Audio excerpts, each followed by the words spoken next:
Hello and welcome to the BuiltOnAir podcast.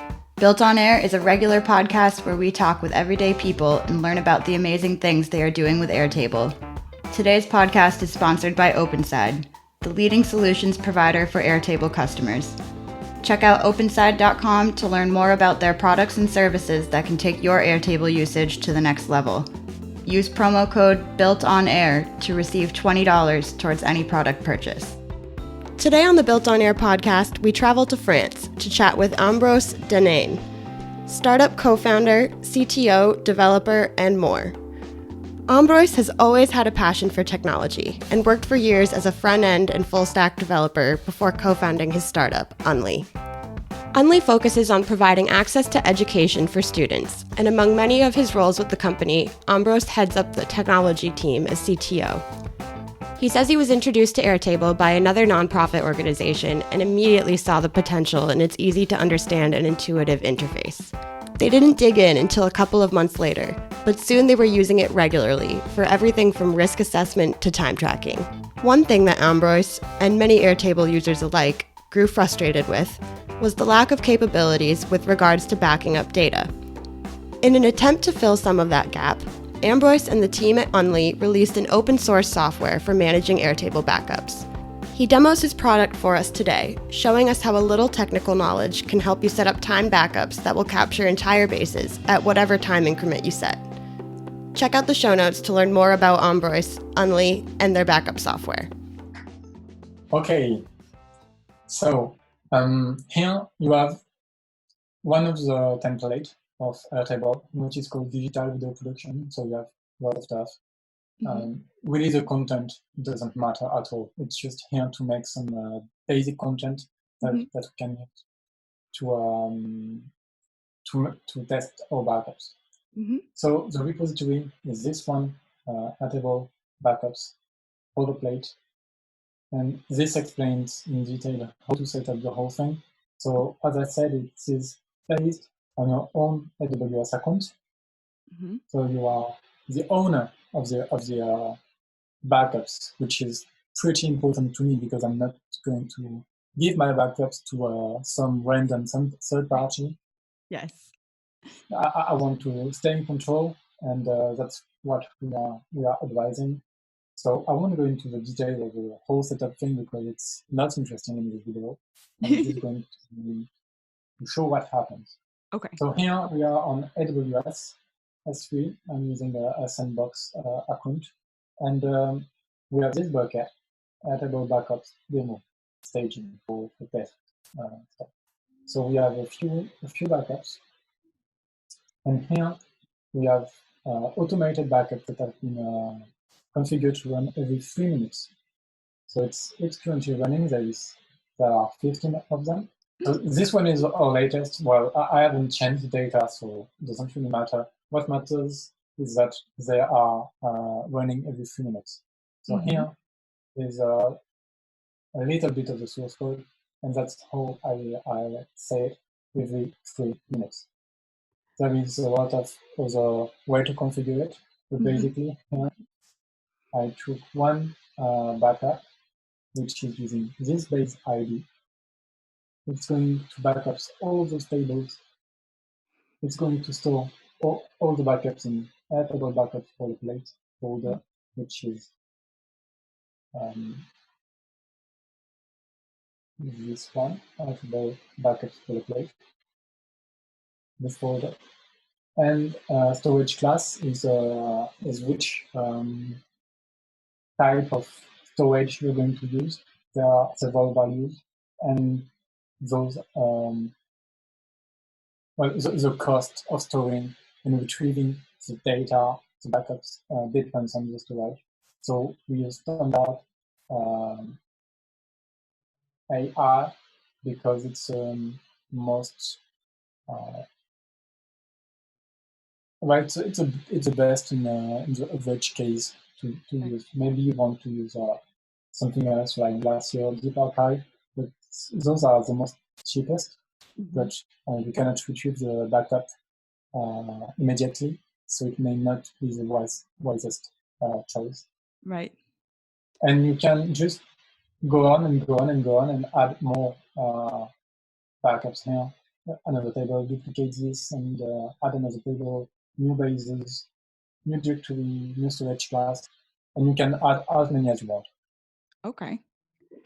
So you could add multiple bases in this code here. Yes, and it would... in the code here, yeah, basically duplication this and change stuff here. Awesome. And if I want, for instance, to have one backup every 3 minutes and another backup every day, I could make 2 backups of the same base and have different life cycle strategies. Awesome. So. And would it save it all in one file, or would it save it for a different file for the... No, those will be different files because they are not the same bases. Awesome. And it will be in different folders. You see here? It's because I only have one base, but if I want to name it like digital video production, that's what I will do, digital video production, and then I will have another base and use a S3 directory with a base's name. That's what I do in my production systems because it just makes more sense and it's easier to find. Right. All right. So I'm not going to change this and all deploy stuff here because it takes a few minutes and it's not interesting. We can test it. Yeah. This way, for instance, just to see if the backups work.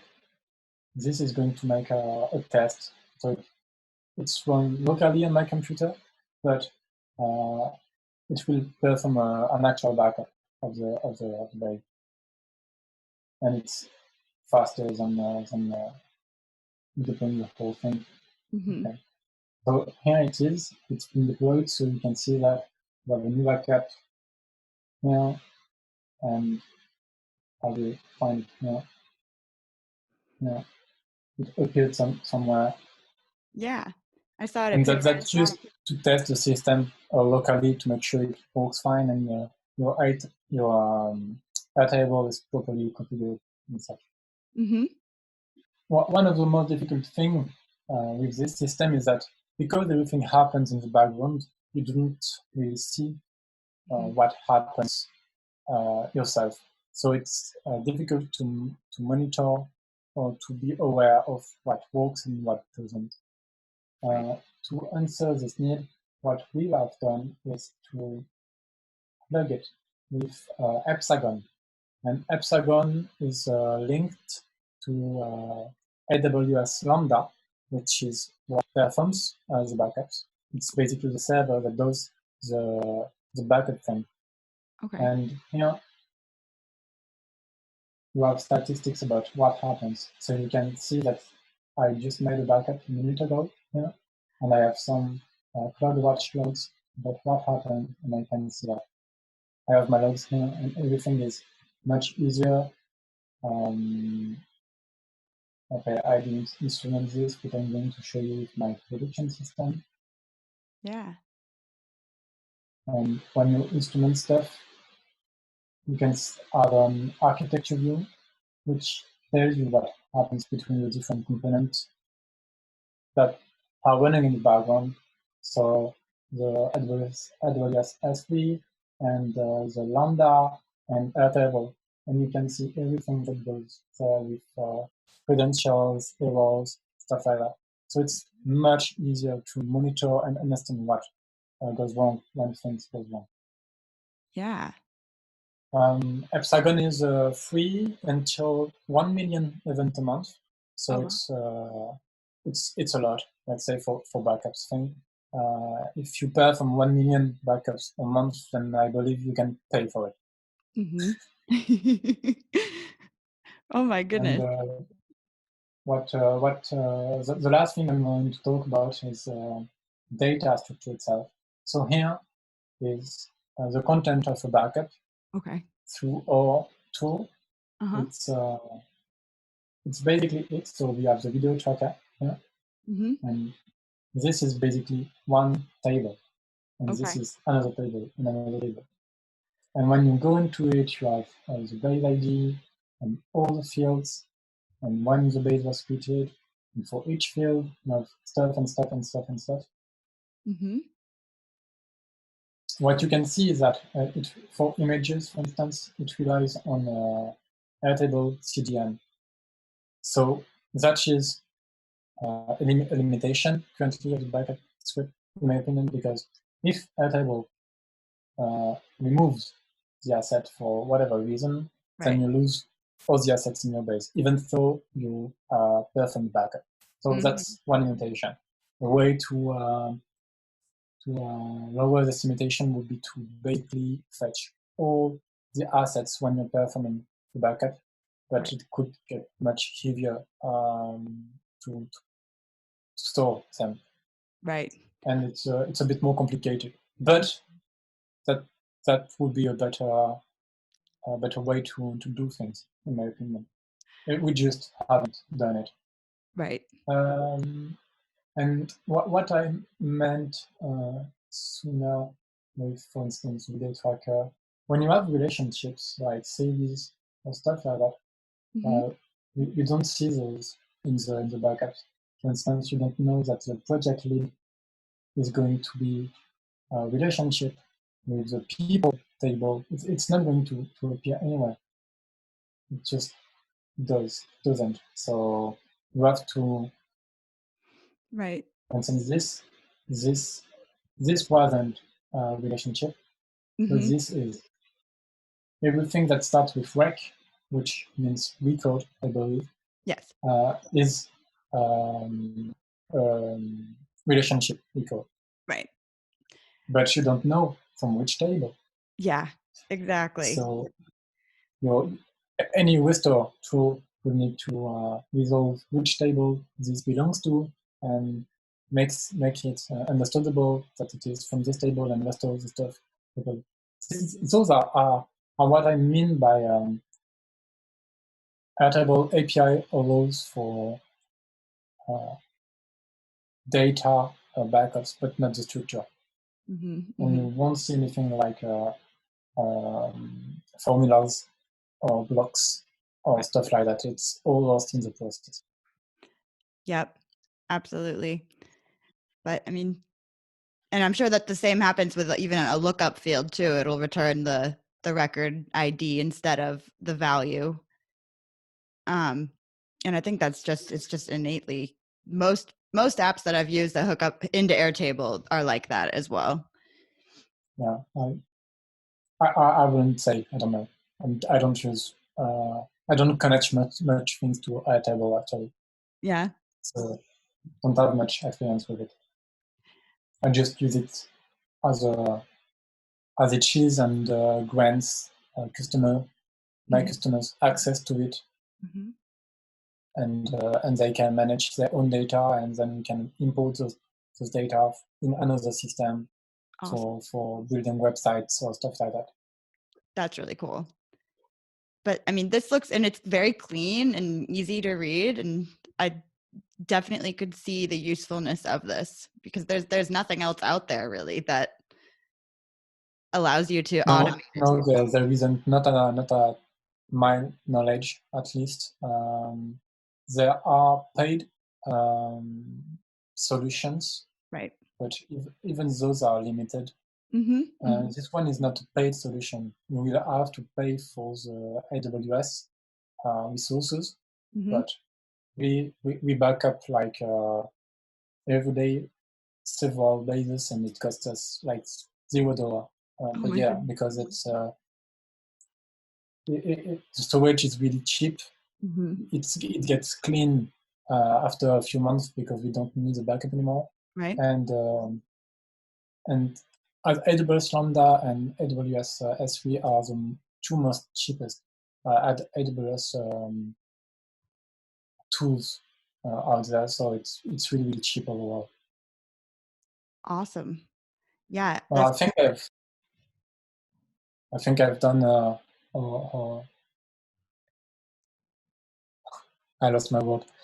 An overview. I think I've done I've given a good overview of the whole thing and capabilities and limitation. of what we built. Mm-hmm. Would you use it?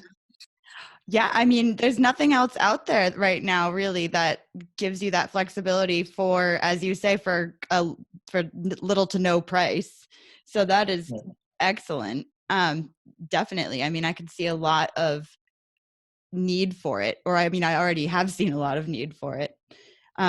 So yes, definitely. I mean, the one limitation I think is for someone who doesn't understand coding that well. But if you do, then this is perfect. Yes, exactly. That's one of the another limitation we didn't talk about. You still need some knowledge, IT knowledge, because you will need to configure your AWS account, configure access roles and stuff like that. And this can be quite complicated. And because AWS is a huge product, and we chose it because we know how to use it, and we use the serverless framework, which simplifies the whole thing. But still, for a newcomer, it can be difficult to grasp the lots of different things, honestly. Absolutely. But I mean, your regular IT department could employ this easily, I would say. Yes. Yes. Yeah. Well, they would figure it out. It's not that complicated when you have knowledge of this kind of stuff. Awesome. Well, thank you so much for sharing. That was wonderful. And kudos to you. You've definitely built a clean product here. It looks great. Thank you. Of course. Well, we hope the community will step in and help improve. There are several things to be done. For instance, I've read about a solution, a very smart one, regarding how to detect which tables are used by base automatically. And the solution consists to connect with a browser to Airtable and select the base and display the page, and then fetch from the web page, get all the tables name, and use them in the backup thing to back up all the tables one by one using the API. That is possible, even though it is really complicated, in my opinion, for doing something that should be much, much simpler. Right. But it is possible. It's possible to improve the script, to automatically link the relationship by resolving them when building the backup. It's also possible to make an asset folder and download all the assets so that the backup can be restored in full. But yes, still limitation with formulas, blocks, styling, this kind of stuff. I don't see how it could be saved. Maybe with the same solution of connecting to the web page and extracting those kind of stuff. But it's quite complicated. Right. It's at what point do you draw the line of, do I spend my time working on that, or just hope that Airtable will come out with a solution, hopefully? Well, that is why open source exists in the first place, actually, for the kind of stuff that doesn't grant you any serious advantage over other people or other organization, but by sharing this knowledge together and improving it together, then we improve the overall capabilities of everyone. And that is one of the best aspects of open source. Since this is released under MIT, a license, anybody can use it, will change it, use it, sell it if they want, and stuff like that. So it's fully open source. Great. And where can our listeners go to learn more about you and Unly and your product? Well, we have a website at unly.org. Okay. And we are on social networks like Facebook, Twitter, and LinkedIn with Unly or Unly Ed for education. Depends. Awesome. And we'll put those links in the show notes for sure. Awesome. Thank you, Ellie. Thank you so much for joining me today. It was a pleasure talking with you. Pleasure share. I liked it. Me too. Excellent. And have a great rest of your day.